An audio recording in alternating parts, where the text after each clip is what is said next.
আর আমাদের নবী মুহাম্মদ সাল্লাল্লাহু আলাইহি ওয়াসাল্লাম যখন বদরের মাঠে 313 জনকে নিয়ে পরামর্শ করছেন কি করব, যুদ্ধ করব কি না, তখন আমাদের মুসলিম সেনা বাহিনীর মধ্যে যে সাহাবীরা ছিলেন, সাদ বিন মুয়াজ রাদিয়াল্লাহু আনহু, তিনি বলছিলেন, ইয়া রাসূলুল্লাহ সাল্লাল্লাহু আলাইহি ওয়াসাল্লাম, আপনি আমাদেরকে নিয়ে বদরের মাঠ কেন, যদি উত্তাল সাগরেও ঝাঁপ দিতে চান আমরা সেখানেও ঝাঁপ দিব।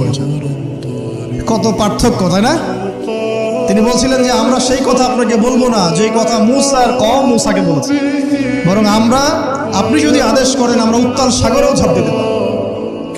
এমনি এমনি তো বদরের যুদ্ধ আসে নাই, বিজয় আসে নাই, এইসব ইমানের কারণে এসেছে। এখনো কি এই মাজলুম ভাইরা উত্তাল সাগরে ঝাঁপ দেয় নাই? তারা তাই করছে। যে ব্যক্তি 12 রাকাত নফল বা সুন্নাত দৈনিক পড়ে তার জন্য জান্নাতে একটা ঘর তৈরি করা হয়।